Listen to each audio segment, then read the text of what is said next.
Snow falls softly over a small town wrapped in Christmas lights. Garlands glow on wooden doors. Church bells echo faintly in the distance. Everything looks warm, peaceful, whole. But some hearts carry winters no season can melt. This is a story about love interrupted, about a man who left when staying required courage, and a woman who learned how to breathe again after being abandoned right before Christmas. Because when someone walks away during the season of promises, the wound cuts deeper. It doesn't just break a heart, it reshapes it. Brooke believed in love. She believed in staying. She believed Christmas was about choosing each other, even when life felt uncertain. But Aiden left. No goodbye that made sense. No explanation that healed the silence. Just absence right before the lights went on. Years passed. And Brooke rebuilt herself quietly, without bitterness, without waiting. She learned that survival sometimes looks like learning to smile again in the same town where you were once left behind. Until one Christmas, he came back. Not proud, not whole, but changed.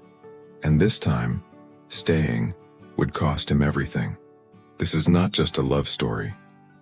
It's a story about redemption, about what happens when regret meets grace, and when love is no longer a feeling, but a choice to remain. Stay until the end, because this Christmas you'll discover that some hearts are only redeemed when someone finally chooses to stay. Subscribe to Redeemed Hearts for more stories of love, redemption, and second chances. The first snow of December fell gently over the town, softening rooftops, sidewalks, and old regrets alike. Christmas lights were being untangled from dusty boxes. Storefront windows glowed with quiet anticipation. People smiled more easily this time of year. Hope always felt closer in small towns at Christmas. Brooke believed that too. She always had.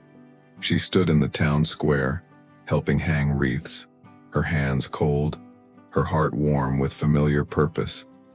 This town had raised her, shaped her, held her stories. Every corner carried memory and meaning. She loved Christmas not for its perfection, but for the way it invited people to stay, to choose warmth over distance. Aiden used to stand beside her right there, quiet, observant, never needing many words.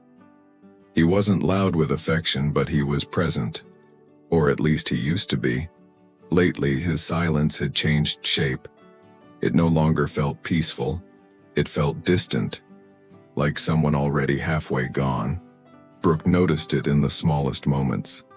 The way his replies shortened, the way his eyes drifted elsewhere, the way conversations ended before they began. She told herself it was stress, or fear, or timing. Love deserved patience, she believed, and she was willing to wait. That afternoon he didn't meet her eyes. The cold wasn't just in the air anymore. It lived in the space between them. She tried to fill it with warmth, with routine, with hope. But something fragile had already cracked. She felt it, that quiet inner warning, the one we ignore when we love too deeply. They walked home together through snow-dusted streets. Christmas music floated from passing cars. Children laughed somewhere nearby. Everything around them celebrated togetherness. Aiden's steps slowed, then stopped. Brooke turned toward him instinctively, her heart already bracing for impact. "I can't do this," he said, barely above a whisper. No anger, no accusation, just surrender. The words hung heavy between them. Brooke felt the world tilt slightly. She searched his face for clarity, for fear, for truth. "What does that mean?" she asked softly, her voice stronger than her chest allowed. He spoke of feeling small, unworthy, unfinished, of carrying doubts he couldn't name out loud, of loving her, but not knowing how to stay. Each word landed like snow on open skin. Cold, quiet, relentless. She didn't interrupt. She listened. Because love teaches us to hear even pain. But Christmas is coming, she said at last.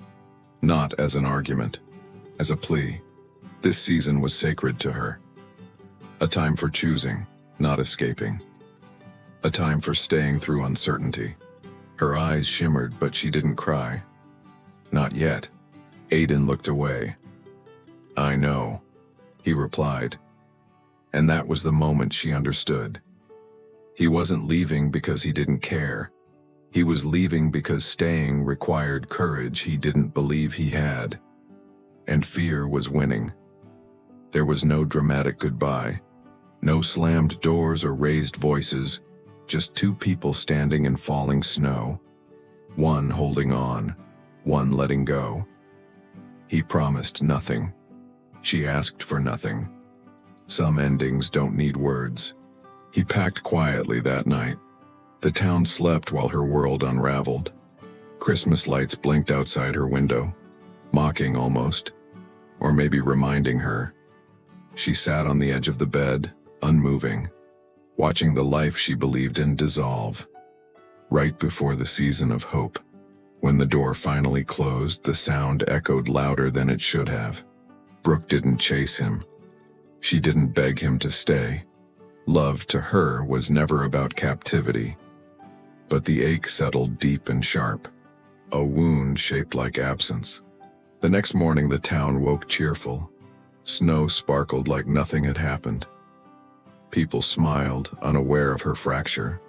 She wrapped herself in a coat and stepped outside. The world kept moving. It always does. And somehow, so did she. Even with a broken heart. She showed up to help finish the decorations. She laughed when expected. She smiled when spoken to. No one noticed the silence she carried. Grief can be very polite that way. It doesn't scream. It settles. And waits. That night alone she finally cried. Not loudly, not dramatically, just enough to release the weight. She whispered a quiet prayer she barely understood. Not for him to come back, but for strength to survive the season, and whatever followed. Brooke didn't know it yet, but that night marked a beginning. Not of healing, not yet, but of transformation, because something inside her shifted. When he left, she stayed, and that mattered. As Christmas lights glowed across the town, Brooke stood by her window breathing slowly. She didn't know what the future held. She only knew one thing for certain. The man she loved had walked away, and nothing would ever be the same again. Or so she believed.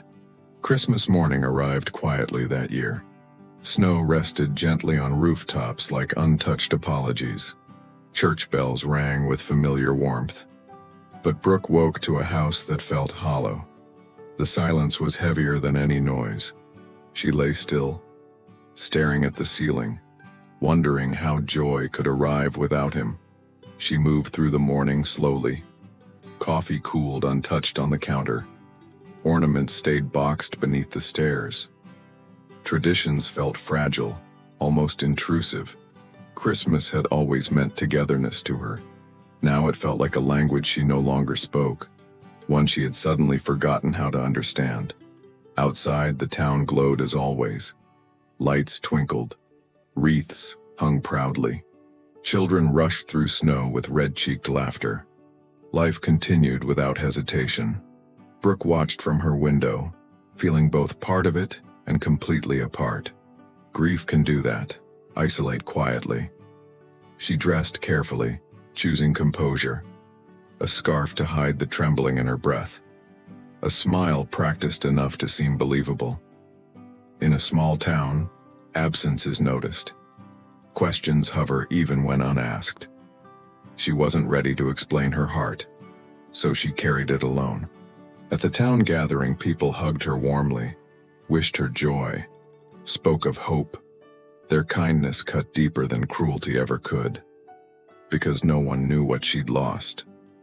Or maybe they suspected, but chose silence. Either way, Brooke nodded and thanked them. Grief again remained polite.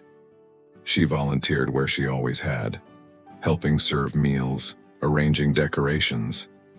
Her hands remembered what her heart could not. Purpose became her refuge. If she stayed busy, the ache softened. If she kept moving, she didn't fall apart. Survival often hides in routine. That evening, she returned home exhausted, not from work, from holding herself together. She lit a single candle by the window. The flame flickered, fragile but present. She sat beside it, wrapped in silence, and finally allowed herself to miss him. Without shame, without resistance. She remembered the way he used to laugh softly, the way he listened more than he spoke, the way he held her hand during carols. Those memories hurt, but they were real. She didn't hate him for leaving. She hated the unanswered why, the space where understanding should have lived. Some nights, she imagined his return, not dramatically, just quietly at her door. An apology shaped like honesty, but she never waited by the window. Hope without boundaries becomes self-betrayal. So she released the fantasy gently, and chose herself instead. As days passed, something subtle shifted. The pain didn't disappear. It settled. It became part of her breathing, less sharp, more manageable. She learned how to carry it with dignity, not bitterness, not resentment, just acceptance. Brooke began walking alone in the evenings, snow crunching beneath steady steps. The town felt different without him, quieter, but also strangely open. She prayed sometimes, not for answers, but for peace strong enough to hold uncertainty, and she found small pieces of it. She discovered strength in unexpected places, in her own resilience, in friendships she had overlooked, in moments of laughter that surprised her. Healing, she realized, wasn't loud. It arrived in whispers, in breath by breath, decisions to keep living. By Christmas night, she wasn't whole, but she wasn't broken either. She stood outside under falling snow, watched the town lights shimmer, and felt something unfamiliar bloom quietly. Not joy, not hope, but steadiness. She made a promise to herself then. She would not wait for someone who chose absence. She would not shrink to make another stay. Love, when it returned, would meet her standing, whole in her own becoming, no longer begging to be chosen, but ready to choose wisely. The season ended, as all seasons do. Decorations came down. Snow melted slowly. Life resumed its ordinary rhythm. But Brooke was not the same woman. Loss had carved depth into her spirit.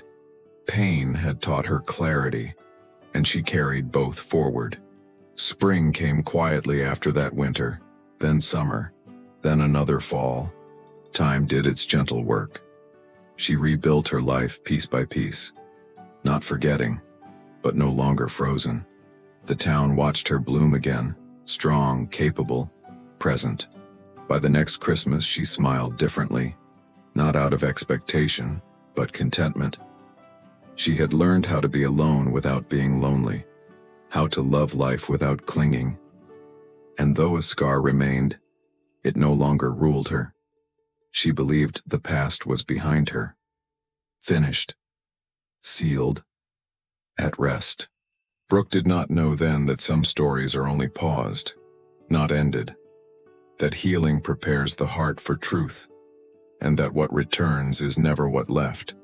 As Christmas lights flickered on once more, she stood grounded in who she had become, unaware that the past was already on its way back.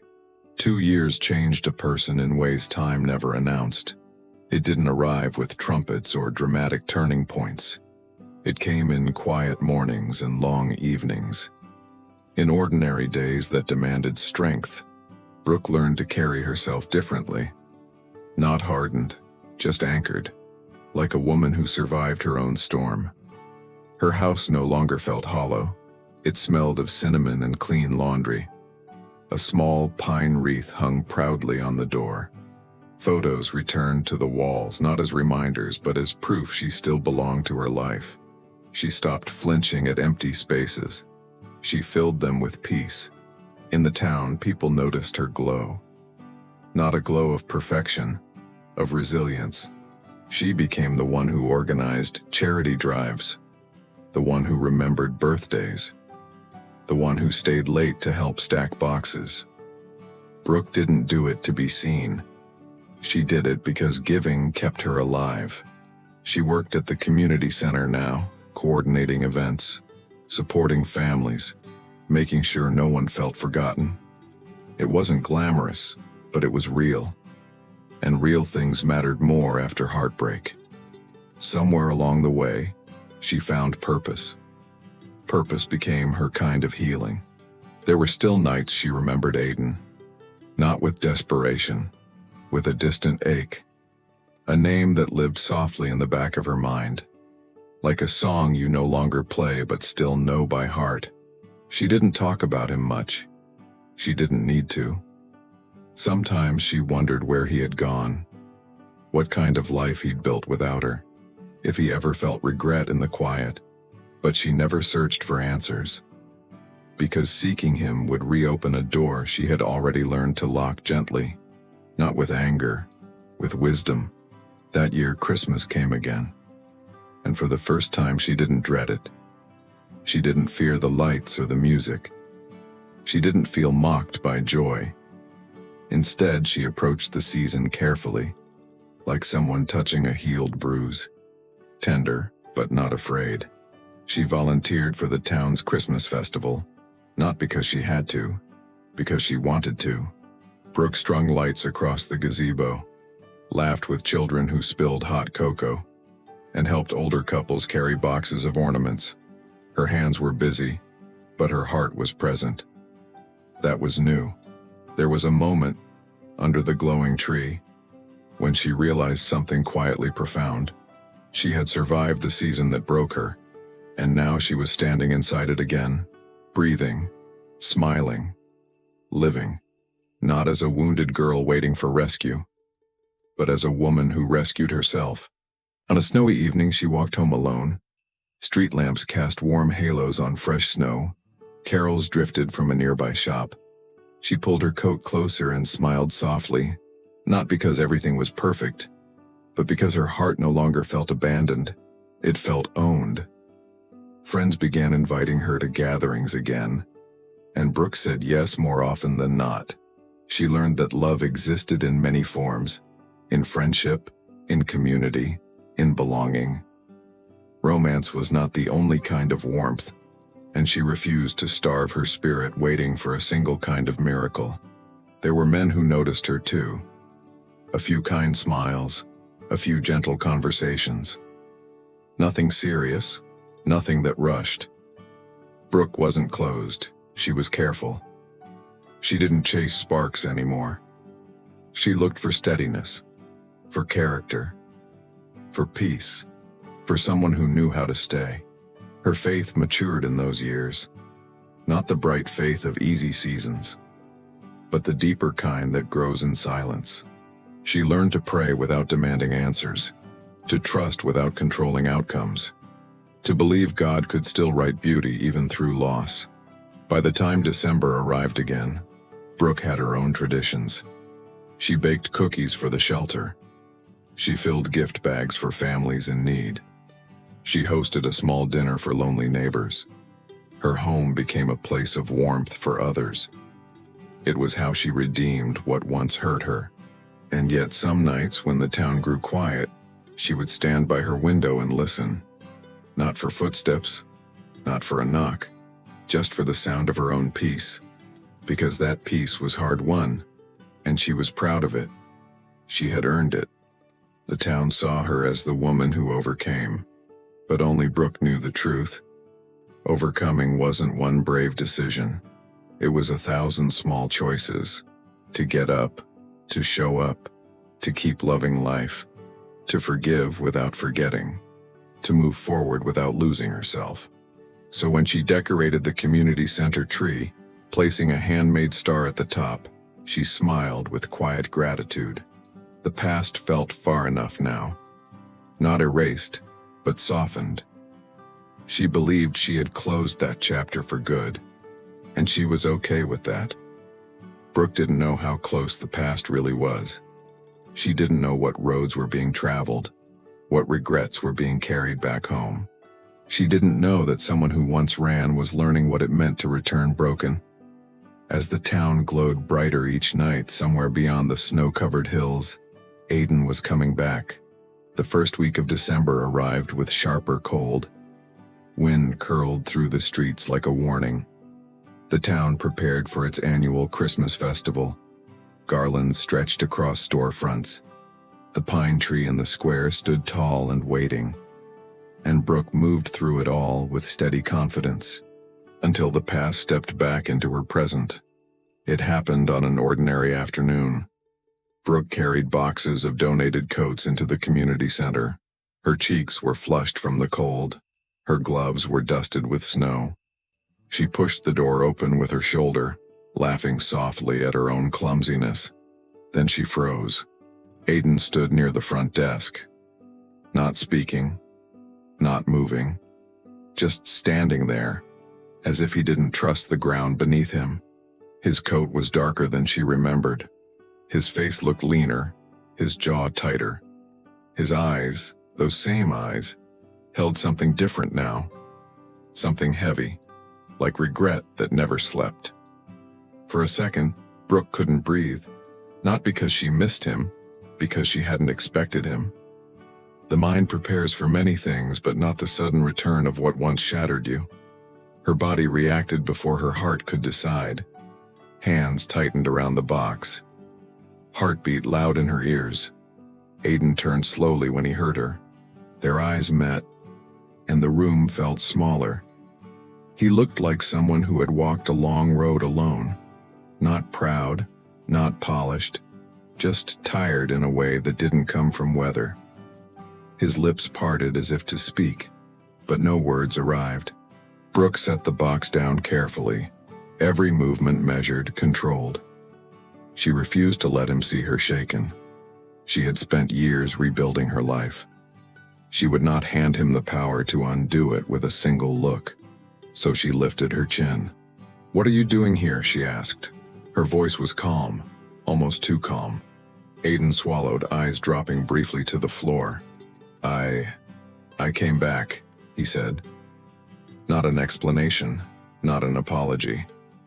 Just a statement that felt like a storm arriving quietly. Brooke's throat tightened. The room held a strange silence, the kind that carries old memories between breaths. Aiden looked around like he didn't belong, like the town had moved on without him, and it had. Brooke saw it in the way he stood, as if expecting rejection from the air itself. And for the first time she saw fear in him. "You left," she said, not accusing, stating truth. Aiden nodded slowly, shame written in the curve of his shoulders. "I know," he whispered. The simplicity of his reply burned. No defense, no excuses. Just the weight of what had been done, and Brooke felt anger stir, not loud, but deep. Outside, someone laughed in the hallway. A volunteer called Brooke's name. Life continued unaware. Brooke turned toward the sound, then back to Aiden. She realized she had a choice: to explode, to collapse, or to protect the woman she had become. "Why now?" she asked softly. That question held every winter she survived, every holiday she endured with polite smiles, every night she cried into silence. Aiden's eyes shone as if he might break, but he didn't cry. Not yet. "I didn't know how to come back sooner," he said. Brooke's chest tightened with something unexpected. Not pity, not hope. Just recognition of human weakness. He looked like someone carrying a punishment inside himself. And still, that didn't erase what he'd done. Pain isn't canceled by regret. So she stayed firm. "We're busy," she said, gesturing to the boxes. "There's a lot to do." It was a boundary disguised as responsibility. Aiden nodded quickly. as if grateful for direction. "I can help," he offered. His voice was careful, almost begging without begging. Brooke hesitated. She studied him like a stranger, because that's what he was now. The man she loved had left, and the man standing in front of her looked like someone who had lost himself somewhere. She wasn't sure if she wanted to know who he was now, but curiosity flickered. "Help with the coat drive," she said finally. "Nothing intimate, nothing personal, just work. Safe distance." Aiden nodded like she had given him oxygen. "Thank you," he murmured. Brooke didn't respond. She didn't owe him comfort. As they worked in silence, Brooke watched him discreetly. He folded coats carefully as if each one mattered. He listened when others spoke. He didn't try to charm or impress. He simply showed up, and something about that unsettled her more than arrogance ever could. When the shift ended, Aiden lingered by the door. The snow outside had thickened. He looked at Brooke like he wanted to say everything at once, but fear held him back. "Brooke," he began. She waited, expression unreadable. He exhaled sharply. "I'm sorry," he whispered. Those two words hung between them, small but heavy. Brooke's heart didn't soften, not yet, because sorry was not a bridge. It was only the beginning of one. She nodded once, not forgiveness, acknowledgement. Then she turned away, and Aiden walked into the snow, alone. The next morning, the town woke under fresh snow. Everything looked clean, quiet, almost innocent. Brooke walked to the community center early, trying to shake the feeling that yesterday wasn't real. Aiden's face still lingered in her mind, not the memory of him, the new version of him. And that unsettled her more than anger did. She told herself she wouldn't overthink it. A man returning didn't mean a story restarting. It didn't mean she owed him a door. She had learned to live without explanations. She had learned to breathe without closure. And she would not undo years of healing because someone finally found regret. Yet when she entered the center, he was already there. Not waiting dramatically, just stacking boxes, sleeves rolled up. His hands moved with deliberate care. He didn't greet her like an old lover. He nodded politely, almost cautiously, as if he knew the ground was thin. Brooke ignored the flutter in her stomach. Not hope. Something else. The discomfort of unfinished things. She walked past him with quiet authority, assigning tasks, checking lists, directing volunteers. She kept her tone professional. If she treated him like a stranger, her heart stayed safer. Aiden didn't push. He didn't ask to talk. He didn't demand forgiveness. He simply worked. And that was the first crack in Brooke's certainty, because the Aiden she remembered would have avoided discomfort. This one looked like he was willing to sit inside it. By midday, the room buzzed with holiday energy. Children's drawings lined the walls. Gift bags were piled high near the stage. Outside, the town square prepared for the tree lighting. Brooke was in her element, steady, warm, purposeful, until she turned and found Aiden watching her. Not possessive, just quietly amazed. She caught his gaze and held it. A silent message passed between them. "Don't confuse this with access." Aiden looked down first, like he accepted the warning. But Brooke felt something tighten in her chest. Not triumph, something closer to grief. Because part of her wished it had been different. Later, she found him alone in the storage room, sorting through donations with focused intensity. The air smelled of cardboard and winter coats. He looked up as she entered, eyes tired. Brooke hesitated, then spoke anyway. "You can't just come back and act normal," she said. Her voice was steady, but sharp. Aiden's shoulders sagged. "I'm not trying to act normal," he replied quietly. "I'm trying to do something right." Brooke crossed her arms, guarding herself. "Why did you really leave?"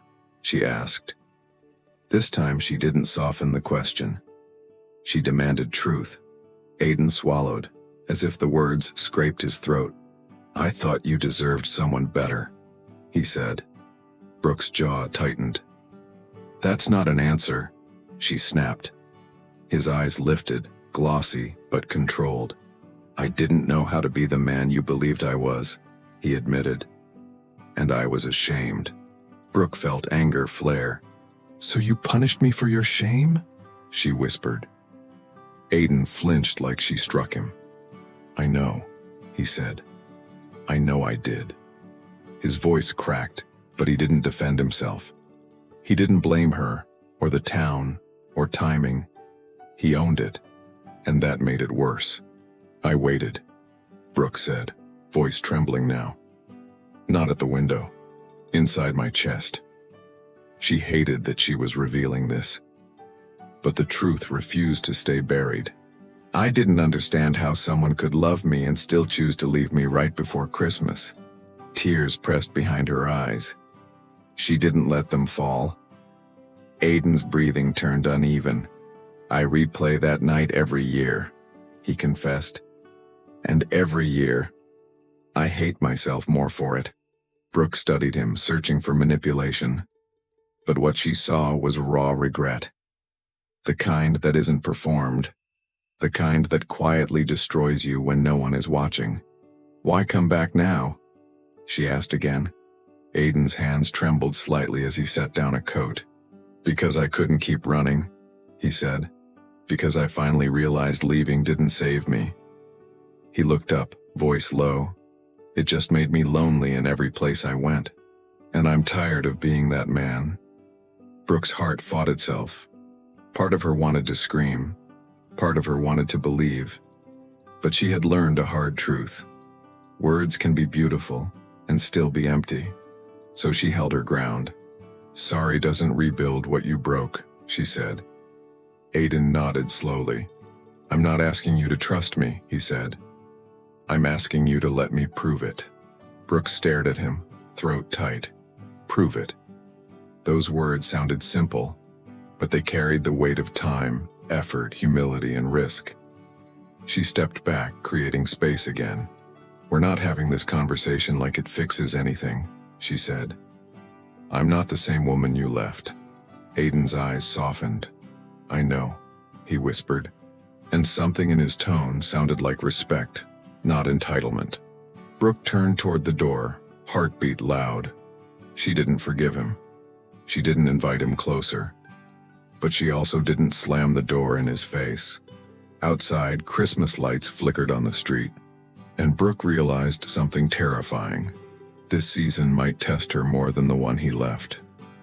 The days that followed settled into a fragile rhythm. Aiden showed up early and left late. No grand gestures, no dramatic speeches, just consistency, quiet and unassuming. Brooke noticed everything, even when she pretended not to. Trust, she knew, wasn't rebuilt with apologies. It was rebuilt with presence. They worked side by side during the festival preparations, stringing lights, carrying boxes, fixing broken displays. Their conversations stayed surface level at first. Schedules, tasks, logistics, anything but the past. The silence between them was heavy, but it was no longer hostile. Brooke watched how Aiden treated others, the way he listened without interrupting, the way he thanked volunteers by name, the way he stepped back instead of taking credit. This wasn't the man who once ran from discomfort. This was someone learning how to stay invisible until invited forward. Aiden noticed Brooke too, not as the woman he left, but as who she had become. Her confidence no longer asked for permission. Her kindness carried boundaries. She led without needing approval. And for the first time, he understood what his absence had cost him. One evening, snow fell heavier than expected. Volunteers trickled out early, apologizing. Brooke stayed behind to lock up. Aiden hesitated by the door, keys in hand. I can walk you home, he offered carefully. She considered the request, heart steady, then nodded once. They walked beneath glowing street lamps. Snowflakes drifted slowly around them. Their footsteps matched without effort. No one spoke for a while, not out of awkwardness and out of respect. Some moments ask for silence. This was one of them. "I see you," Aiden said softly. Brooke stopped walking. The words caught her off guard. Not "I miss you," not "I love you," just acknowledgement. "I see what you've built," he continued, "and I'm sorry I wasn't there to witness it." Brooke exhaled slowly. "I didn't build it to be seen," she replied. Her voice wasn't cold, just honest. "I built it because I had to survive." Aiden nodded, absorbing the truth. "I know," he said, "and I respect that." They resumed walking closer now, still not touching, still cautious. Brooke felt the unfamiliar pull of vulnerability. Not the reckless kind, the earned kind, the kind that comes after growth. And it scared her more than heartbreak ever had. Over the next few days, Aiden continued to show restraint. He didn't ask for answers. He didn't push for forgiveness. He accepted distance as part of penance. And Brooke began to realize something quietly powerful. He wasn't trying to reclaim her. He was trying to become better. One afternoon, they decorated the town tree together. Brooke handed him ornaments without looking. Aiden took them carefully, hanging each one with intention. Their hands brushed accidentally. The contact sent a jolt through both of them. Neither pulled away too quickly. Neither leaned in. That night, Brooke lay awake longer than usual. Her thoughts weren't frantic. They were focused. She replayed his actions, not his words. Consistency, humility, presence. These things couldn't be faked forever, but trusting again meant risk. And she had learned how much risk could hurt. The next day, she spoke first. "This doesn't mean I'm ready," she said plainly. Aiden met her gaze without flinching. "I'm not asking you to be," he replied. "I just want the chance to show you who I am now." She studied him carefully, then nodded once more. Something shifted after that. Not romance, alignment. They worked with less tension, laughed occasionally, softly. The town noticed the ease growing between them. But Brooke stayed grounded. Hope without wisdom was not love. Aiden began to understand patience differently. Waiting wasn't punishment. It was proof of sincerity. Every day he stayed without assurance was a quiet confession of change. And Brooke noticed the difference between someone who waits to be rewarded and someone who waits to be worthy. One evening, Brooke found him fixing a broken bench alone. "You don't have to do everything," she said gently. He smiled faintly. "I know," he replied. "I just want to leave things better than I found them." Her chest tightened at the words. Because that was something love did. As Christmas drew closer, Brooke felt the familiar tension return. The season still carried memories, still carried risk. But this time, fear wasn't leading her. Discernment was. And that felt like growth. Standing beneath the lit tree that night, Brooke realized something unexpected. Rebuilding love wasn't about forgetting the past. It was about watching someone choose differently every day. Aiden stood a few steps away, respectful and steady. And for the first time, she wondered if redemption was not only possible, but already unfolding. The night of the Christmas festival arrived wrapped in silence. Snow fell steadily, thick and luminous. Lanterns lined the streets like quiet witnesses. The town square glowed with warmth and expectation. Music drifted softly through the cold air. Brooke stood near the stage, breathing slowly. This night carried too much history. Families gathered beneath the towering tree. Children clutched cocoa with mittened hands. Laughter echoed against brick storefronts. Everything felt alive, hopeful, whole. Yet Brooke's chest tightened with anticipation. Some nights demand more than attendance. They demand truth. Aiden arrived quietly, dressed simply. No attempt to impress, no performance. He helped adjust lights near the gazebo, checked cords, stepped back, observed. Brooke watched him from across the square. He moved with intention, not expectation. And that mattered more than he knew. As the ceremony began, Brooke was called forward. She spoke about community, generosity, staying connected. Her voice carried strength shaped by loss. People listened, not politely, but attentively. Aiden listened too, heart pounding. Every word felt like both a mirror and a challenge. He realized he had once failed everything she stood for. When she finished, applause rose gently. Brooke stepped down, exhaling. Then something unexpected happened. The town coordinator looked toward Aiden. "Would you like to say a few words?" she asked. Brooke's breath caught. This was not planned. Aiden froze for a moment. He hadn't prepared a speech. He hadn't asked for the microphone. But he felt something settle inside him. Running had once been his instinct. Tonight staying required courage, and he chose it. He stepped forward slowly. Snow gathered on his shoulders. The lights reflected off his tired eyes. "I'm not from here anymore," he began. A murmur rippled through the crowd. "But this town is still home." Brooke's heart pounded. "I left once," Aiden continued. "No excuses. No justifications." He paused, steadying himself. "I hurt someone who didn't deserve it." The square grew silent. Brooke felt exposed and seen, not as a victim but as truth. "For years I thought leaving made me strong," he said. "But it only made me empty." He swallowed hard. Coming back wasn't brave, staying now is. His gaze found Brooke.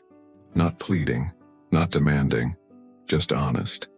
"I don't expect forgiveness," he said quietly. "I don't expect a second chance." The words rang heavy. "I only want to be accountable." Brooke felt tears press forward. Not from pain, from recognition. This was humility, real and unguarded. The crowd remained silent. No applause, no whispers, just presence. Aiden stepped back from the microphone. He didn't look toward Brooke again. He didn't try to read her reaction. He had said what needed to be said. Brooke stood frozen as the ceremony resumed. Lights blinked. Music played. But the world felt quieter now. Something inside her cracked open. Not the old wound, a new space. One where honesty could live. Where fear loosened its grip. After the crowd dispersed, snow falling thicker, Brooke found Aiden near the edge of the square. He stood alone beneath a street lamp, not waiting, simply present. "I didn't know you'd do that," she said. Her voice trembled despite her control. He nodded. "I needed to. You didn't ask for anything," she said. "I wasn't trying to," he replied. "I needed to own my past even if it cost me my future." Her heart twisted at the words. That was the difference. He wasn't bargaining anymore. They stood facing each other in the snow. The town blurred into soft light behind them. Brooke searched his face. Not for charm, not for promises. For truth. And what she saw terrified her. Because it was real. "I don't know what this means," she whispered. Aiden didn't step closer. "I know," he said gently. "And whatever it means, I'm staying." Without guarantees. Her breath hitched. Because staying had once been all she asked for. Brooke closed her eyes briefly. She thought of the woman she had been, the seasons she survived, the strength she earned. She would not betray that growth, but she also refused to punish sincerity. Wisdom stood between fear and hope. When she opened her eyes, Brooke met Aiden's gaze steadily. "This doesn't erase what happened," she said. "I know," he replied, "but it changes what can happen next." Snow fell heavier around them. And in that quiet moment, everything stood on the edge of becoming. The morning after the festival felt quieter than it should. Snow covered the town like a soft reset. The streets were still, the air crisp and clean. Brooke woke with her heart heavy and awake. Not with pain, with decision. Some moments change you without permission. Last night had been one of them. She made coffee and stood by the window. Steam rose slowly, like breath returning. Her reflection stared back at her, steady, older, wiser. Brooke didn't want a fairy tale ending. She wanted something real, something that could survive ordinary days, something built, not imagined. At the community center, volunteers trickled in. Wrapping paper crinkled.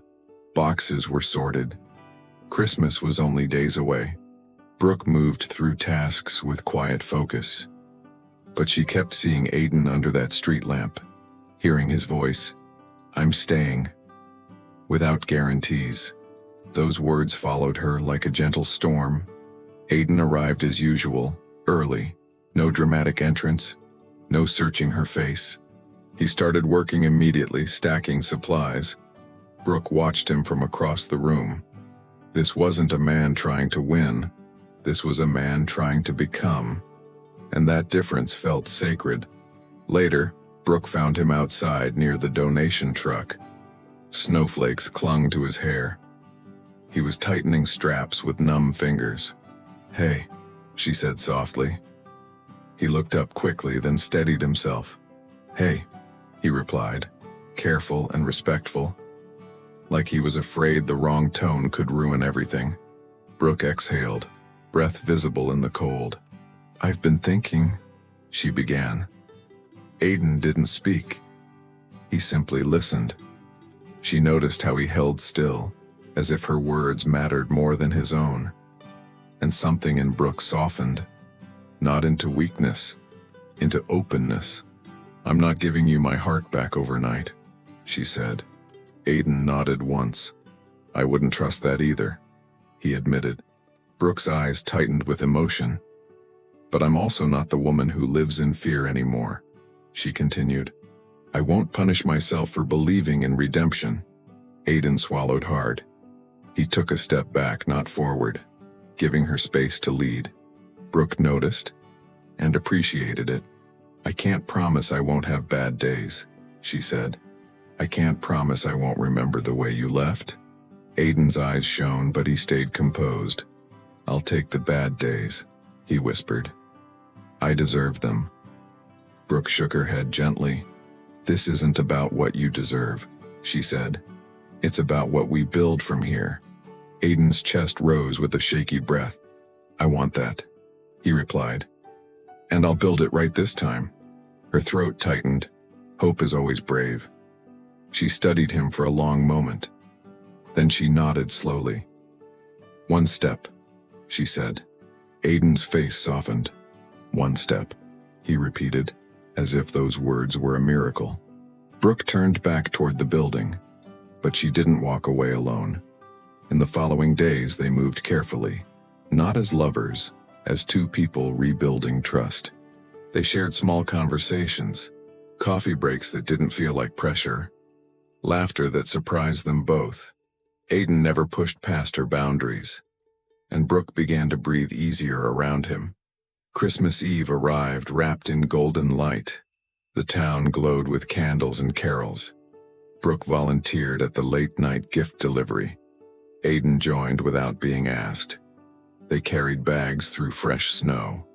And for the first time, the season felt gentle, like it wasn't mocking her anymore. At the last house, an elderly woman opened the door, smiling. "Bless you both," she whispered warmly. Brooke's chest tightened, not because of the words, because of the together. She glanced at Aiden. He didn't look triumphant. He looked humbled, grateful, steady. Later they stood outside Brooke's house. Snow fell softly. The porch light glowed. Aiden hesitated at the steps. "Thank you for letting me be here," he said. Brooke looked at him, eyes shining. "You're not here because I let you," she said. "You're here because you finally chose to stay." Aiden's breath caught.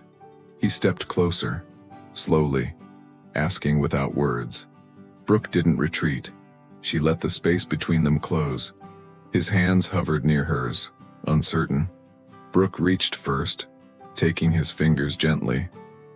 A quiet decision, louder than any speech. Aiden's eyes closed briefly, like he was holding back tears. "I'm sorry," he whispered again, softer than ever. Brooke lifted their joined hands slightly. "I know," she said. And then she added the words that changed everything. "But I'm still here." Aiden swallowed hard, nodding, broken open by grace. He leaned in carefully, giving her a chance to stop him. Brooke didn't stop him. Their kiss wasn't rushed or desperate. It was steady, like a promise made through restraint. Aiden held her as if she was holy. Brooke held him as if he was human. And in that balance, redemption lived. When they finally pulled apart, snow falling around them, Brooke rested her forehead against his. "This is not the same love," she whispered. Aiden nodded, voice trembling. "It's better," he said. "It's honest."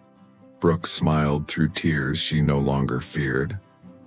And inside the quiet glow of Christmas Eve, love chose permanence and stayed. Christmas morning arrived softly in the small town. Snow rested gently on rooftops and quiet streets. Church bells rang, slow and familiar. Brooke woke with a calm she hadn't known before. Not excitement, assurance. The kind that settles after truth is spoken, after fear loosens its grip. She moved through her home with intention.